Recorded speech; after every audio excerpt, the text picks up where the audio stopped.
तो हेलो मेरे प्रिय दोस्तों। तो आज आपको इस कहानी के माध्यम से जानने को मिलेगा कि आपने सुना हो कि लालच बुरी बला है, लेकिन लालच बुरी बला कैसे है? तो आज आपको इस कहानी के माध्यम से जानने को मिलेगा। तो आज मैं इसी कहानी को आपको सुनाने जा रहा हूँ। अगर कहानी पसंद आए तो हमारे चैनल को सब्सक्राइब कीजिएगा। और इस प्रकार का लेटेस्ट कहानी मैं डेली एक लाता रहता हूँ अलग अलग चैनलों पर। तो आज मैं इस चैनल के ऊपर लाया हूँ। तो आप लोग जरूर से चैनल को सब्सक्राइब कर लिया और डेली कहानी सुनना चाहते हैं तो यानी कि डेली कहानी वीडियो आप लोग देखना चाहते हैं तो इस चैनल को जरूर सब्सक्राइब करें।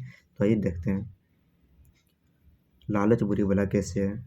बहुत पुरानी बात है। एक गांव में शेखर नाम का एक व्यक्ति रहता था। वह बड़ा मेहनती था, किंतु गांव में कोई रोजगार नहीं था।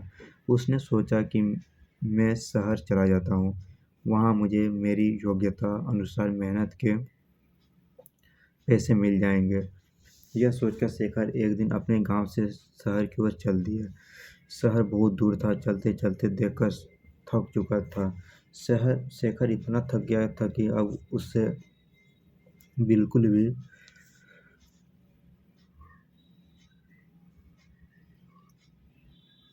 चला नहीं जा रहा था। उसने सोचा कि मैं शहर चला जाता हूँ, वह मुझे मेरी चला नहीं जा रहा था और वह थक कर बैठ ही गया। तभी शेखर ने देखा कि वहाँ से कुछ दूरी पर एक झोपड़ी है और झोपड़ी में एक घोड़ा बंधा हुआ है। शेखर ने सोचा क्यों ना इस घोड़े को किराए पर ले लूं और इसी से ही शहर चला जाता हूँ।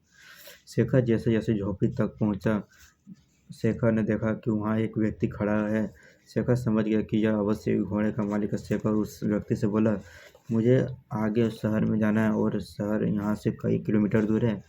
मैं बुरी तरीके से थक चुका हूँ, तो क्या मैं आपका घोड़ा ले सकता हूँ?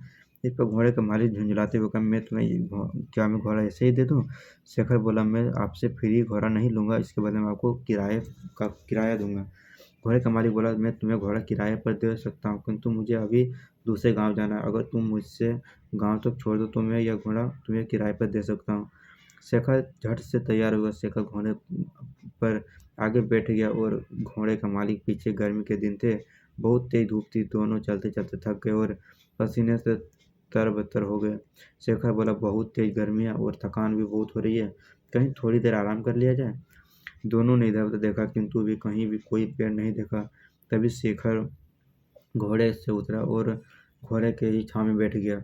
शेखर थोड़े ही देर घोड़े की छाँव में आराम कर पाया था कि सब देखकर मालिक बोला, मैंने तुम्हें घोड़ा किराए पर दिया, उसकी छाया किराए पर नहीं दी है। तुम हटो यहाँ से, इस छाया पर मेरा अधिकार है और मैं यहाँ आराम करूँगा।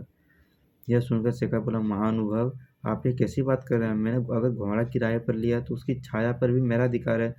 अगर आप चाहें तो आप इसे भी छाया में मेरे साथ बैठकर आराम कर सकते हैं। लेकिन घोड़े का मालिक बड़ा जिद्दी था। वह बोला, नहीं नहीं, इस छाया पर सिर्फ और सिर्फ मेरा अधिकार है और मैं इसकी छाया में भी बैठूंगा। तुम हटो यहाँ से। फिर इतनी छोटी सी बात पर दोनों ने जोर जोर से बहस होने लगी और बात तू मैं से हाथी पाई पर आ गई। दोनों एक दूसरे से झगड़ने लगे और एक दूसरे पर लात घूस बरसाने लगे। सुनसान जंगल में उनके बीच बचाव करने वाला कोई भी नहीं था। दोनों की लड़ाई देखकर घोड़ा भड़क गया और वहां से भाग गया। थोड़ी देर बाद जब घोड़े के मालिक ने घोड़े को देखा तो वह कहीं दिखाई नहीं दिया। यह देखकर घोड़े का मालिक बोला, अरे मेरा घोड़ा कहाँ चला गया? वह तो अभी नया है, उससे उसने ठीक से घर भी नहीं देख पाता। अब मैं उसे कैसे ढूंढूं? तभी शेखर बोला, अच्छा हुआ, तुम जैसे लोगों के लिए साथ ही होना चाहिए। अभी तुम छाया के लिए परेशान हो रहे थे, अब घोड़े की काया के लिए परेशान होना है। घोड़ा के मालिक को अपनी गलती का एहसास हुआ और अपना माथा पीठ पर कर हाय तौबा करते हुए पेट बैठ गया और बोला, मेरे थोड़े से लालच से मेरा कितना बड़ा नुकसान हो गया। मुझे अपनी करनी का फल मिल गया। घोड़े की छाया के लोभ के कारण घोड़े की काया से भी हाथ धो बैठा। शिक्षा, इस कहानी से हमें यही शिक्षा मिलती है कि लालच बुरी बला है और कभी छोटे से लोभ के कारण बड़ा नुकसान उठाना पड़ता है। बिल्कुल सत्य बात है। हम छोटी सी लोभ के कारण बड़ा से बड़ा नुकसान कर बैठते हैं अपने आप को। अभी देखें ना क्या हुआ इस कहानी में, है कि नहीं? घोड़ा की छाया में बैठना उस पर घोड़ा के मालिक का अधिकार था। अब बोला कि नहीं, मेरा इस पर अधिकार है। और वो क्या करता बेचारा, जिसने घोड़ा खरीदने वाला था, मतलब किराए पे लेने वाला था, तो वो बड़ा ईमानदार था। वो बोला कि अच्छा ठीक है, कोई बात नहीं, आपका अधिकार है तो एक काम कीजिए, मतलब वो भी बोला कि वो तो बोला मेरा अधिकार है, लेकिन एक काम कीजिए, आप इसकी छाया में आप भी आके बैठ जाइए। बोला नहीं नहीं नहीं, ये मेरा अधिकार है इस पर। बोला ठीक है। अब ये दोनों में हाथापाई हुई, और घोड़ा भाग गया वहाँ से। घोड़ा बच्चा सा था भी, तो वो अपने मालिक का घर भी नहीं देखा था, तो आ भी नहीं सकता था वो। तो मालिक ने बोला ना कि वो तो अभी नया बच्चा है, तो वो तुम उसका तो घर भी नहीं मालूम है, मतलब उसको मेरा घर भी मालूम नहीं है, तो कैसे उसको ढूंढूंगा। तो इसीलिए तो वो अपने पीठ पर हाथ थपथपाया, बोला हाय राम, ये क्या हो गया। हाय तौबा बोला, हाय तौबा, ये क्या हो गया, हमने एक छोटी सी लोभ के कारण इतनी बड़ी नुकसान कर दी। इसीलिए कहानी से हमें यही सीख मिलती है कि लालच बुरी बला है, हमें इससे संभल कर रहनी चाहिए। धन्यवाद।